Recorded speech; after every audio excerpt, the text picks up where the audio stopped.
আপনারা দেখছেন জবর খবর, বাংলার স্পন্দন।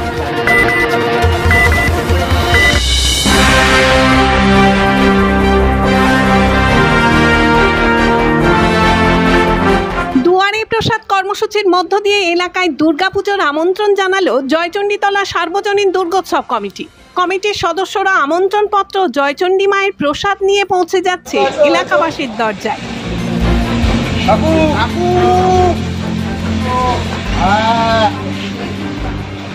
আচ্ছা, জয়চণ্ডীতলা থেকে আমরা এসেছি।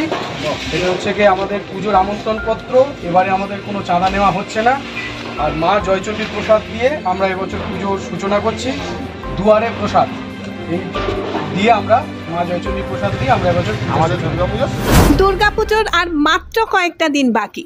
প্রতিমা ও মণ্ডপ তৈরির কাজে চলছে যুদ্ধকালীন তৎপরতা।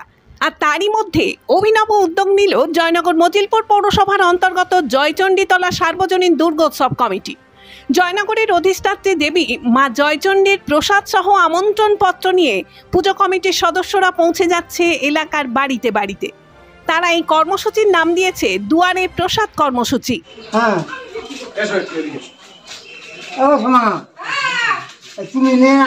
আচ্ছা, এটা আমাদের পাড়ার পুজোর এবছর আমন্ত্রণপত্র। আমাদের এবারে চাঁদা নেওয়া হচ্ছে না, আর এটা হচ্ছে কি মা জয়চণ্ডীর প্রসাদ।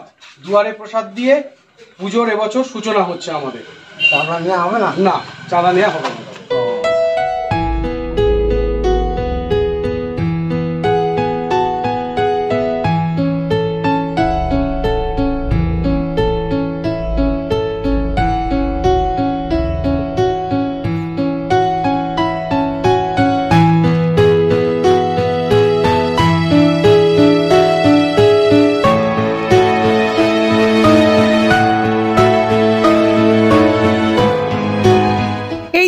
প্রসাদ প্যাকেটে থাকছে একটি পেড়া, বাতাসা এবং জয়চণ্ডী মায়ের একটি ছবি ও দুর্গাপুজোর আমন্ত্রণপত্র।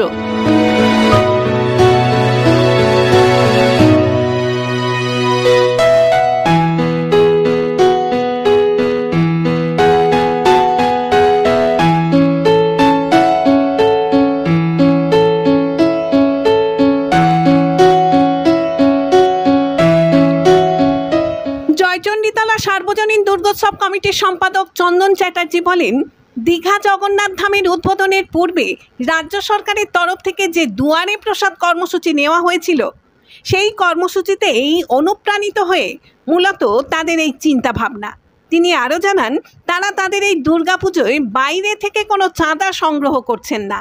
আসলে আমরা দীর্ঘদিন ধরে একটা নতুনত্ব কিছু করব ভাবছি পুজোয়। তো এবারে আমরা কিছুদিন আগে দেখলাম আমাদের রাজ্য সরকারের তরফ থেকে দীঘা ধামের যে প্রসাদ আর দীঘা ধামের একটা ফটো দিয়েছে। এটা আমাদের মনে খুব দাগ কেটেছে সবার, যে এটা একটা মানুষ যারা আসতে পারে না, দূর দূরান্ত থেকে অনেক সময় পুজো দিতে আসতে পারে না, প্রসাদ দিতে পারে না। আমাদের এখানে একটা বেশের মেলা হয়, অনেককে আমরা হয়তো খেতে দিতে পারি না, একসাথে 2000-এর বেশি লোক পারি না।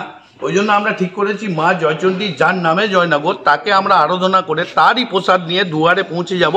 এবং আমরা এবছর ঠিক করেছি আমরা আশেপাশে পাড়ায় কোনো চাঁদা নেব না, আমরা আমন্ত্রণপত্র এবং একটু প্রসাদ ও মায়ের একটা ছবি আমরা তাদের কাছে পৌঁছে দেবো এবং এই বার্তাটাই দিয়ে আসবো যে আপনারা আসুন। জয়চণ্ডী মন্দির অত্যন্ত পুরানো একটি মন্দির এবং এখানকার পুজো আস্তে আস্তে আমরা সুন্দর পরিবেশনা করছি যাতে মানুষ সবাই আসতে পারে।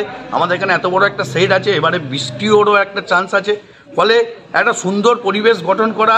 বর্তমান দিনে মানুষের মনে শান্তি বিরাজ নেই, যাতে শান্তিপূর্ণভাবে একটা সুন্দরভাবে আমরা বাংলাকে রিপ্রেজেন্ট করতে চাই, বাঙালির শ্রেষ্ঠ উৎসব দুর্গাপুজোকে বিশ্বের কাছে রিপ্রেজেন্ট করতে চাই।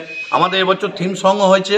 এবছর আমাদের যে থিম সেটা হচ্ছে বুদ্ধ থিম, পরিব্রজা, অর্থাৎ সিকিমের রা বাংলার অনুকরণে আমাদের বুদ্ধ পার্কের অনুকরণে আমাদের মণ্ডপ। চেষ্টা করেছি 100% মিলিয়ে করার।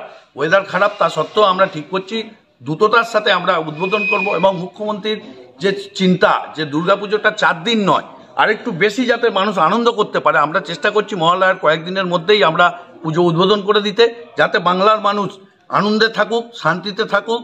বাংলা ও বাঙালির এই উৎসব সারা বিশ্ব বাংলায় পরিণত হোক, এটাই আমাদের উদ্যোগ। জয়চণ্ডীতলা সার্বজনীন দুর্গোৎসব কমিটির এই অভিনব উদ্যোগকে সাধুবাদ জানান এলাকার মানুষ। জয়নগর মজিলপুর পৌরসভার এক প্রবীণ নাগরিক এ বিষয়ে বলেন, জয়চণ্ডীতলার জয়চণ্ডী সার্বজনীন দুর্গোৎসব কমিটির পক্ষ থেকে এবারে দেখছি বেশ নতুন একটা উদ্যোগ নিয়েছে, খুব ভালো উদ্যোগ।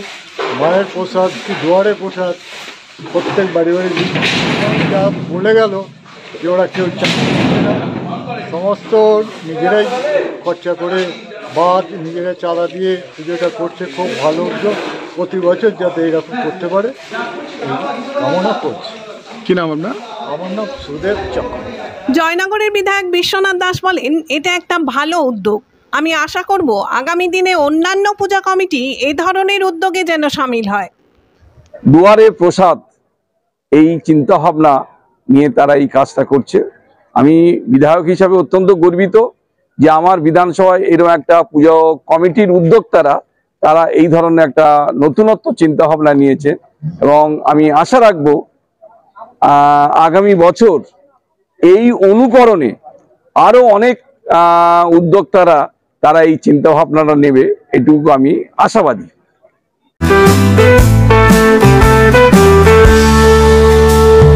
চোখের যত্ন নিন, চোখ আপনার অমূল্য সম্পদ, আপনার চোখকে রাখুন নিরাপদ।